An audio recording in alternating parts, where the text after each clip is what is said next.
Hello my fellow pebbles. Today, I ask you where we would be without a show like this. A Wayne's World-esque grump. Hosted by our buddy JRock the GameRocker. I am afraid we would find ourselves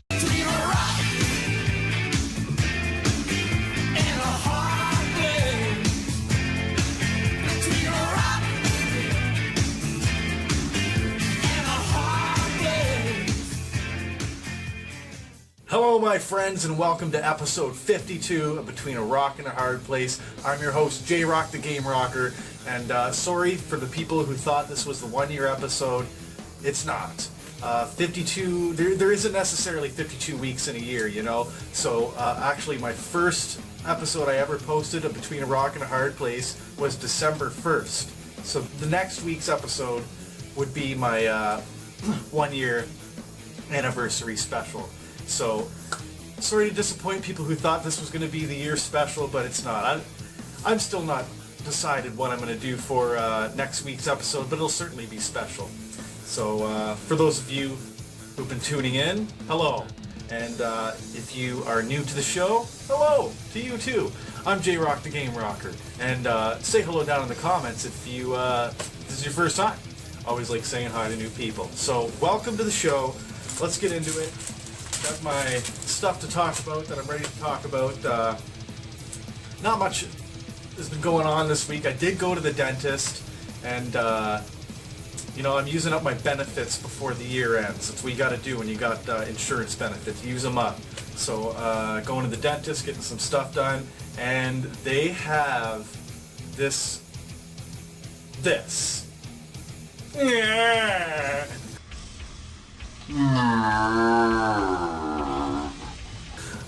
This thing that I call a scare bear to show kids how to brush their teeth. Not shown in this picture here is a toothbrush, but yeah, that's pretty creepy to walk in on and see that, and I'm not looking forward to seeing it tomorrow. I have a dentist appointment tomorrow, and I don't want to be. Don't leave me alone with it. But anyways, that's freaky. So I did post some pictures of that on social media because I thought it was pretty hilarious. But if I was creeped out, surely the kids are scared. Watch your kids. So speaking of creepy, I did, like last week I had my friend SKITZOPHRENIC on the episode, and while I was at his place when we shot that, I also shot some stuff for his channel, and he likes to do some experimental creepy stuff like jump scare type videos sometimes. So I donned the green screen suit and we messed around, and he came up with this creepy idea for a video where I'm like this shape that's he's sleeping in his bed at night, and I'm like this shape that comes, and it's really creepy. So go check that out. An appearance by me, JRock, on someone else's channel. That's always cool.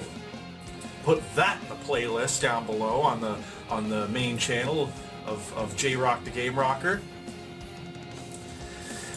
So yeah, and then yeah, not much has been going on with me other than that. One thing I did want to mention is my friend Duke from Retro Nonsense is doing this really admirable undertaking this month. He's doing 30 videos, a video a day.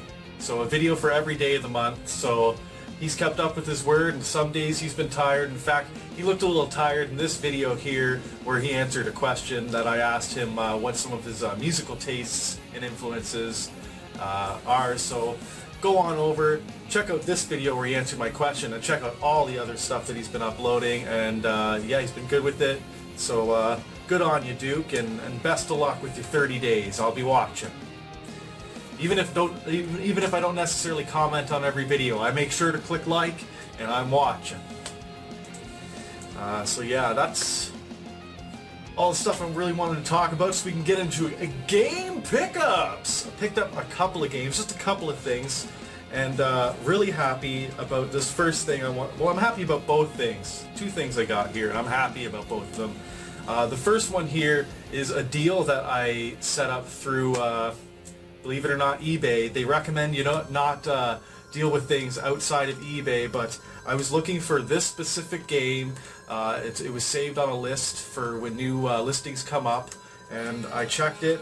The price was very reasonable, but I did see that they were also local in the same city as me. So I sent them a message on eBay explaining, hey, I'm in the same city as you. Maybe you want to meet up and we'll do away with the shipping hassle. So I did end up getting in contact with this person, talking on the phone with them, and we met in a public place in a parking lot, and did my first parking lot deal, and that was for PlayStation 1 Kagero Deception 2. Really happy about getting this game finally, and also I have this strategy guide all ready to make a nice pairing with that. Just waiting for this, and this completes the series, the Deception series, of which I have Tecmo's Deception, Deception 3, Dark Delusion, and on the PS2, Trapped. Different name, but same series by Tecmo.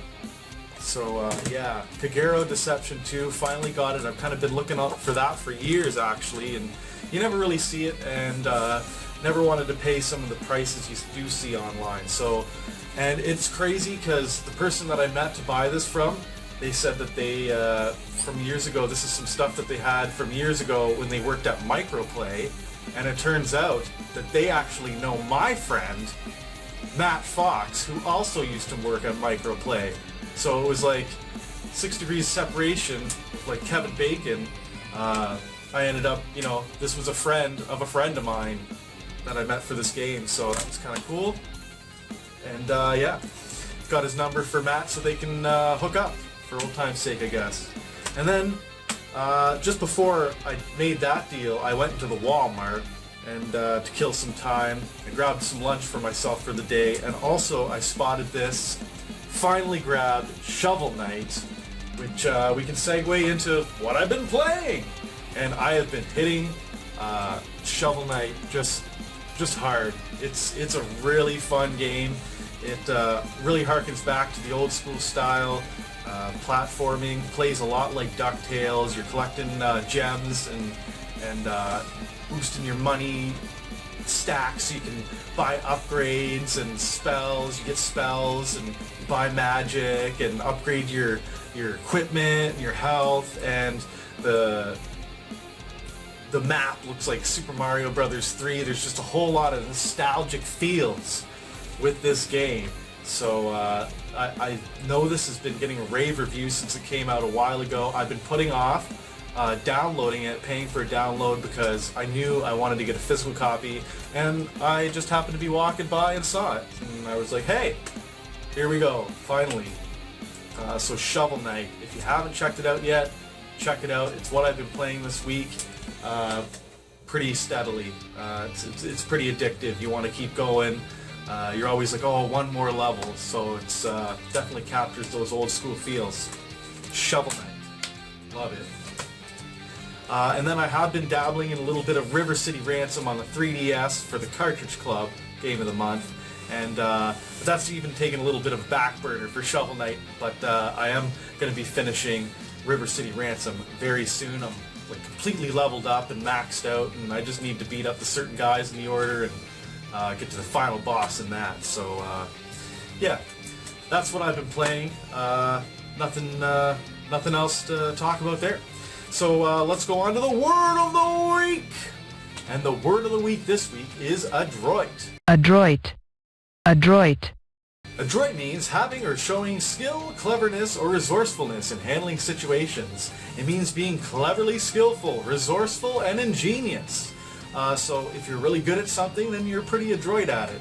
So so far, I've been pretty adroit at keeping up with the one video a week. Pretty adroit at that, and so that's how you would use the word of the week, adroit. This is not the adroit you're looking for. A little bit of Star Wars joke. But anyways, you know who is very adroit at something? What a great segue. The YouTube shout out of the week! And the YouTube shout of the week this week is very adroit at Super Mario World, and that's Mason Kramer, aka GlitchCat7. You can find him under the name GlitchCat7. He is, like I said, world record holder in Super Mario World for the Super Nintendo. He's also a fellow Nintendo quester, and yeah, he's been playing a lot of Mario Maker recently. He's made some crazy levels that have claimed tens of thousands of lives and only a couple clears. Like, that's a clear percentage of 0.001% or something. And yeah, he makes some crazy levels that he himself beats and has the videos uploaded on his YouTube channel. He also plays crazy levels by people that they send to him and beats them on his Twitch channel. You can go check him out, GlitchCat7. Yeah, twitch.tv/GlitchCat7 to check out Mason Kramer. It's just awesome to see such a skillful player, very adroit, see, word usage, at the game, and pulling off some moves that I couldn't imagine pulling off myself in such a precise sequence. So go check him out, Mason Kramer, GlitchCat7, and he also is a musician. He is a singer, songwriter, and guitarist, much like myself. You know, I like to jam myself, and he has his project Cowabunga Breakfast, so you can go check out his music by the links below. I'll leave all the links below. So yeah, go check out Mason, and keep rocking them games, Mason. Tell him JRock sent you, subscribe to his channel, follow him on Twitch, and yeah, listen to his tunage. Rock on, Mason. And so now let's move on to a question from the viewer. I like to do these, so if you have any questions down below, leave a question down below to be featured on the next episode. I'll answer your question. This question is from Retro Pro Frank. He was a YouTube shout of the week a few weeks back or something. He's a local dude, and he asked how long I've been playing guitar for. And to answer your question, Retro Pro Frank, I have been playing guitar since I was around 17, and I'm just about 30 now, so 12 years. And to be honest, I'm really out of practice recently, kind of focusing on the videos, and my working full time. I haven't gotten as much guitar in. I play a lot of keyboard, actually. It's a little bit more simpler to play because it's right set up by my computer over here. But yeah, I've been playing guitar for like 12 years, and yeah, always room for improvement. So I'm not claiming to be good or anything, but I can carry a tune, and yeah, it's a lot of fun. So try an instrument if you haven't, people out there. It's very therapeutic. So thanks for the question, Frank. Hopefully you like that answer. It's the only answer I have to give. So now it's time for a question for the viewer, rounding out the episode here with a question for the viewer. And I want to ask you, what's a fun new game, indie or whatever, a new game that is really old school style, like Shovel Knight, that harkens, like a game that harkens back to the nostalgic feels of those old school platformers and 16-bit gems and 8-bit gems and all that. I want to know some cool games that or maybe we're checking out. So yeah, this has been JRock, and look forward to next week for the big 1-year anniversary special, of which I still am not even sure what's going to be on the episode. So make sure to stay tuned for that. And in the meantime, guys, keep on rocking them games. Thanks for squeezing between a rock and a hard place for the 52nd week in a row. Want to see a recent collaboration video I did with my friend that has nothing to do with video games? Click the window at the top left. And also, don't forget to check out the YouTube shoutout of the week, Mason Kramer, aka GlitchCat7. His Super Mario World skills will leave you speechless. And special thanks to the NESROMANCER for the rock and tunage in this episode. Go check out his latest thrash cover of Gremlins 2 Level 1 music. See you next week, kids, for the big 1-year anniversary episode.